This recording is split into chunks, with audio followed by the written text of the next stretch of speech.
So continuing on from the video from yesterday, that was about the EPA's relationship with Port Angeles.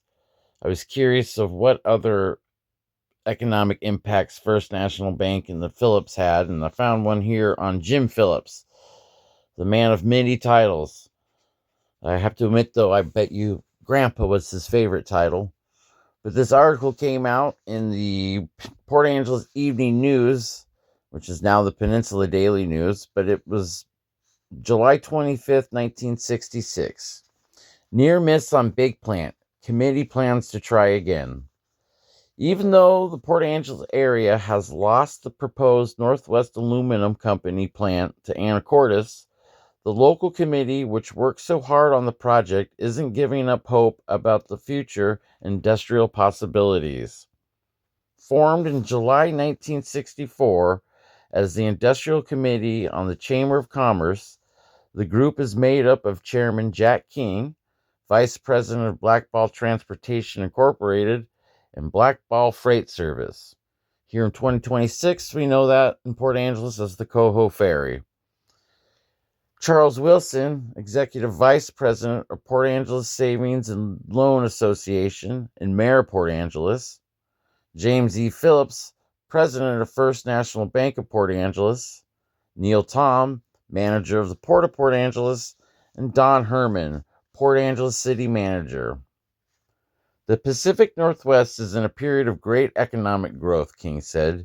It stands to reason that this area will get its share. We will continue to seek other opportunities.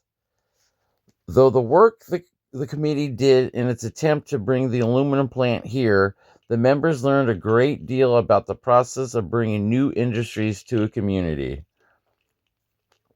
We know that industrial development takes a lot of time and money, Herman said, but we intend to continue in this field. We will go back to our original idea of forming a Clallam County Economic Development Council and try to hire a full-time manager for the purpose of attracting new industries here. The committee was not formed specifically for the purpose to bring Northwest Aluminum to Port Angeles, but to try to attract any kind of business. Several trips were made around the area and also to San Francisco and New York to learn more about economic development. However, when inquiries regarding the aluminum firm started coming in March, the committee went to work on the project. The company had a long list of questions.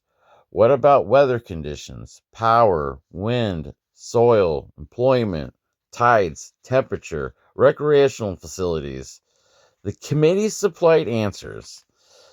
In addition, they set Les Negsted and Cliff Farley of Alpine Realty to work at checking out proposed plant sites.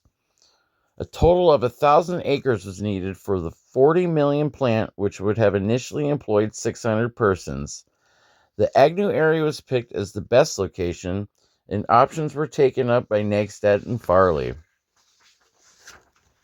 The firm had started out with 5 proposed sites, Herman explained, but when we saw how quickly and at what reasonable costs we got the land together, the choice narrowed down to us. But other factors were involved. One was getting enough power into the plant. The committee met with Charles Luce, Bonneville Power Administrator in Portland, and the U.S. Senator Warren G. Magnuson, Henry M. Jackson, and Representative Lloyd Mead, and the Secretary of the Interior, Stuart Udall, in Washington, D.C. With the help of the community and the congressional delegation, a preliminary appropriation of $5.5 million was approved by Congress to make a feasible study for the original planning. Approval was also given for a Bonneville power line to be brought into the area via Olympia. In addition, the group was sure that the plant would cause no disruption to local residents. It was ascertained that there would be no water pollution whatsoever, and that any air pollution would be strictly controlled to meet state and federal government standards. The other 2 factors, however, may have proven decisive ones. Construction of a breakwater and pier for ocean loading would have been very expensive because of the deep water swells. Northwest Aluminum decided the water conditions in Anacortes were better and felt it would have to locate there. In spite of the disappointment, the committee had nothing but praise for the firm itself and for all people who worked on the project. Our local citizens, existing businesses, the Bonneville people, and the congressional delegation all did what they could to help, King said. We received additional aid from Howard Beebe and his staff at the Department of Commerce and Economic Development, from the U.S. Department of Commerce and Economic Development Administration.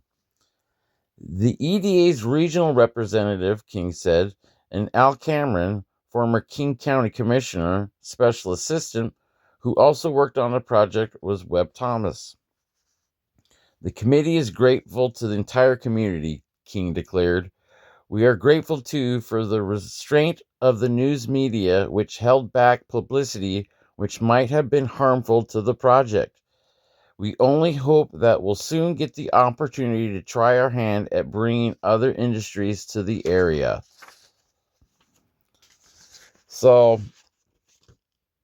that was back in, what day did I say? 1966. Well, the goal of starting the Clallam County Economic Development Council officially started in 1981, and kind of 1981 through 99, it operated as a lean nonprofit organization that was pretty much closely tied to the Port of Port Angeles and regional municipalities to mainly protect and create living wage jobs.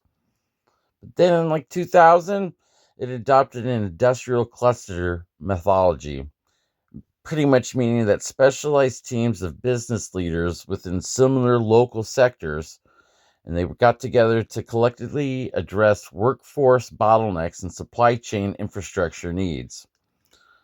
But then in 2019, pretty much through 2026, up until she, announced her retirement earlier this year, Colleen McAleer became the executive director. And she, I would say, put the economic back in Economic Development Council. She was able to secure, $35 million from the Recompete grant. Also, another $5.2 million from the Clallam Forest Products Initiative Program. And 2025 won the Washington Economic Development Association's Initiative Award in economic development for its pioneering of public and private partnership. She, I would say, pretty much met the goal that Don Herman had said earlier in the article, that we will go back to our original idea of forming a Clallam County Economic Development Council and try to hire a full-time manager for the purpose of attracting new industries. And Colleen McAleer definitely did that. In her tenureship, I've seen more growth in that port than I had in my whole life before. So I know her services will be missed. And I just hope that the new executive director can pick up the torch where she left off. It'd be tough shoes to fill, but let's hope for this community that happens. But there's a small little history of the Economic Development Council of Clallam County.